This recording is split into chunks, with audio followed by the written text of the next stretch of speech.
Assalamualaikum warahmatullahi wabarakatuh. Perkenalkan, kami dari kelompok 13. Di sini kami akan menyampaikan materi yang berjudul pengertian dan jenis prinsip-prinsip psikologi dalam pengelolaan kelas dan lingkungan belajar yang dibimbing oleh dosen pengampu Ibu Nur Aini MPD. Ada pepatah yang mengatakan tak kenal maka tak sayang. Maka dari itu kami akan memperkenalkan diri terlebih dahulu. Yang pertama ada saya, Rahman Adiyafah. Yang kedua ada Fani Yurina Arantina. Yang ketiga ada Novita Nilamsari. Baiklah, langsung saja ke materi yang pertama. Yang pertama adalah pengertian prinsip dalam pengelolaan kelas. A. Kehangatan dan keantusiasan diperlukan dalam proses belajar mengajar. Guru tugasnya atau pada aktivitasnya hangat dan antusias akan berhasil mengimplementasikan pengelolaan kelas. B. Tantangan. Penggunaan kata-kata, tindakan, cara kerja atau bahan-bahan yang menantang akan meningkatkan gairah anak didik untuk belajar, sehingga mengurangi kemungkinan munculnya tingkah laku yang menyimpang serta dapat menarik perhatian anak-anak didik dan dapat mengendalikan gairah belajar mereka. Yang C. Bervariasi. Menggunakan alat atau media atau alat bantu, gaya mengajar guru, pola interaksi antara guru dan anak didik akan mengurangi munculnya gangguan serta meningkatkan perhatian anak didik. Apalagi menggunakan bervariasi sesuai dengan ketentuan sesaat merupakan kunci tercapainya pengelolaan kelas yang efektif dan menghindari kejenuhan. D. Keluasan. Keluasan tingkah laku untuk mengubah strategi mengajar dapat mencegah kemungkinan munculnya gangguan pada anak didik serta menciptakan iklim belajar mengajar yang efektif. Yang E. Penekanan pada hal-hal yang positif. Pada dasarnya, mengajar dan pendidik menekankan hal-hal yang positif dan menghindari pemusatan perhatian anak didik pada hal-hal yang negatif. Penekanan pada hal-hal yang positif yaitu menekankan yang dilakukan guru terhadap tingkah laku anak didik yang positif.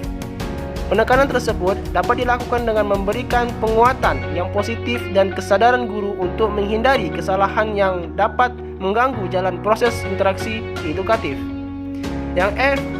Penanaman disiplin diri. Tujuan akhir dari pengelolaan kelas adalah anak didik dapat mengembangkan disiplin diri sendiri. Karena itu, guru sebaiknya mendorong anak didik untuk melaksanakan disiplin diri dan menjadi teladan dan pengendalian diri dan melaksanakan tanggung jawabnya. Baiklah, sekian materi dari saya. Selanjutnya akan dilanjutkan oleh rekan saya. Di sini saya Fani Yurilan Arantina akan melanjutkan materi yang disampaikan oleh Rahman Adiyafah, yaitu yang B, beberapa kondisi yang mempengaruhi suasana lingkungan. Lingkungan belajar adalah tempat berlangsungnya kegiatan belajar yang mendapatkan pengaruh dari luar terhadap keberlangsungan kegiatan tersebut. Lingkungan yang merupakan sumber belajar memiliki pengaruh dalam proses pembelajaran. Lingkungan dalam arti sempit adalah alam sekitar di luar diri individu atau manusia. Lingkungan itu mencakup segala material dan stimulus di dalam dan di luar individu, baik yang bersifat fisiologis, psikologis, maupun sosiokultural. Di dalam keluarga, seorang anak mengalami proses sosialisasi untuk pertama kalinya. Lingkungan keluarga terdiri dari, yang pertama, cara orang tua mendidik. Peran orang tua dapat dilihat dari bagaimana orang tua tersebut dalam mendidik anaknya. Kebiasaan baik yang ditanamkan agar mendorong semangat anak untuk belajar.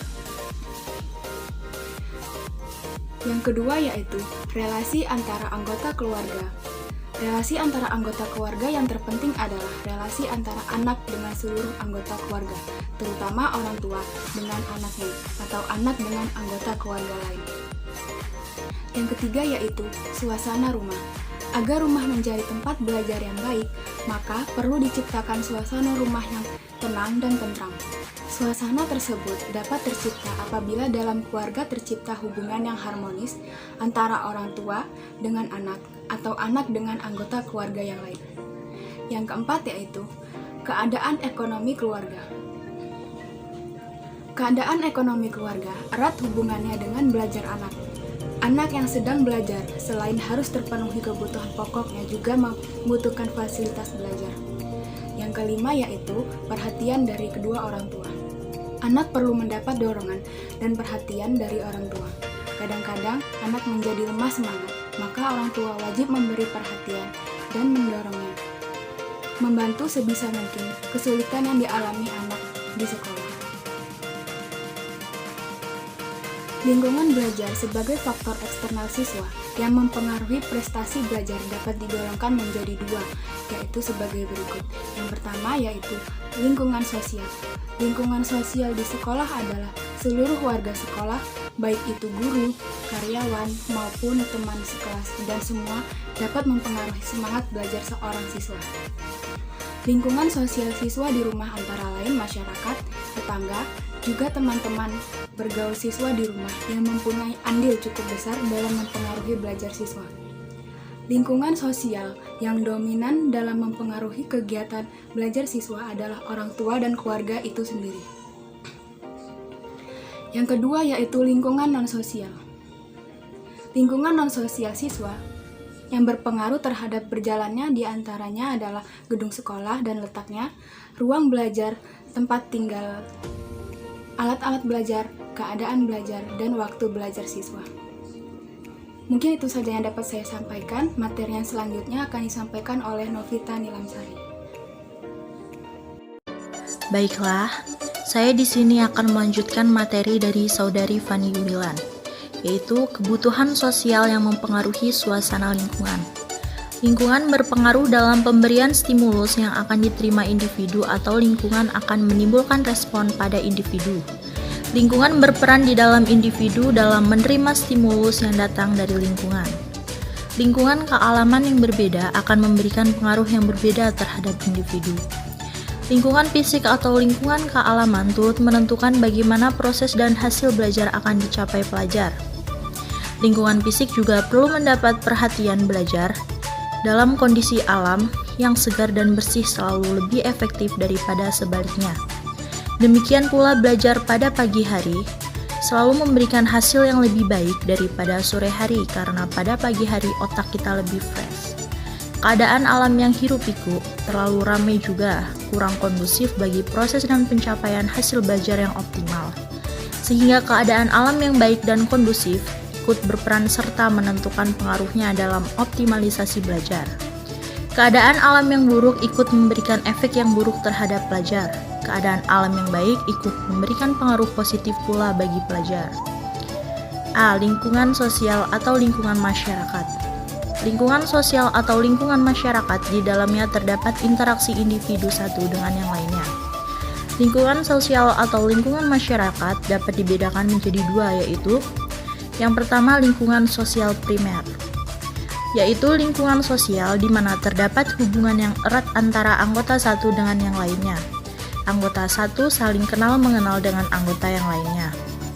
Oleh karena di antara para anggota telah adanya hubungan yang erat, maka sudah tentu pengaruh dari lingkungan sosial ini akan lebih mendalam bila dibandingkan jika tidak adanya hubungan yang erat di antara para anggota.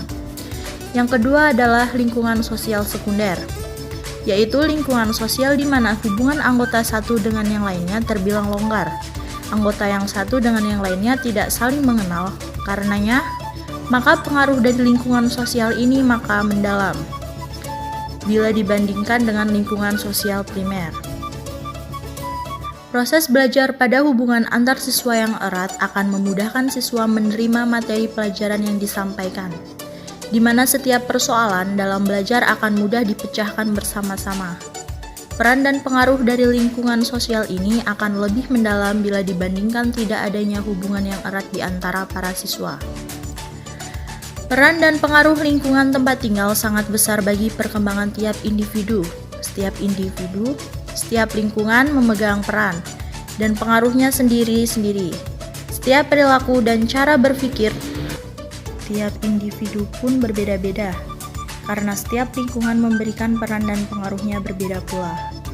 Walaupun lingkungan tidak sepenuhnya membentuk pola perilaku dan pola berpikir individu, karena setiap individu berbeda pula dalam memberikan respon atau tanggapan, terhadap stimulus yang diberikan lingkungan. Namun, peran dan pengaruh lingkungan turut serta memegang peranan yang sangat besar bagi individu dalam berperilaku dan berpikir. Baiklah, sekian video dari kami. Bila salah-salah kata kami mohon maaf, pada Allah kami mohon ampun. Kami akhiri. Wassalamualaikum warahmatullahi wabarakatuh.